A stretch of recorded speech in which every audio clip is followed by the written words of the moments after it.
Roux. Roman de Maurice Genevoix. Première partie. Chapitre 1. Le creux de sac. Ils étaient, dans le creux de sac, peut-être 4, peut-être 5 chatons d'un tas, encore moites de leur mise au monde. La mère, une mince chatte bigarrée, s'allongeait à travers eux, tout le corps détendu, les flancs plats, une lueur fiévreuse dormant dans ses prunelles. Elle se courba d'un mouvement lent et las, flaira les petites têtes aveugles et commença de les lécher. Tantôt l'une, tantôt l'autre, une noire, une blanche, et de menus crânes invisibles qui cédaient doucement sous sa langue. Il miaulait déjà pêle-mêle, ou plutôt vagissait, à grêles plaintes acides, en bougeant sous le ventre tiède. C'était autour de la nichée la pénombre sèche d'un grenier, son silence sonore où craquait par instants le bois d'un chevron en travail, où filait sur une raie de plancher le trot d'une souris maraudeuse. La mère chatte semblait ne point l'entendre. Elle continuait de lécher ses petits du même mouvement de cou monotone. Eux, déjà, poussaient leur tête sous la caresse. Une noire, une blanche, ces deux-ci plus hardis, plus avides de chaleur et de vie. Et tout à coup, plongeant dans l'épaisseur du poil, tâtonnant des pattes, du museau, ils trouvaient les tétines et goulûment se gorger de lait.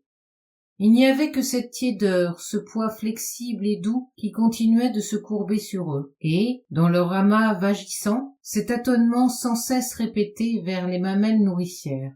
La nuit venait, une transparente nuit d'été qui s'assombrissait très lentement à la vitre carrée du châssis, et peu à peu, tandis que le grenier se comblait de ténèbres, redevenait plus clair contre la vitre, la traversait d'une blancheur bleue de lune.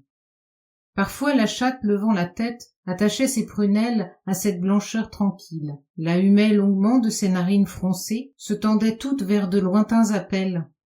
L'épaisse chaleur du jour stagnait, captive sous le toit.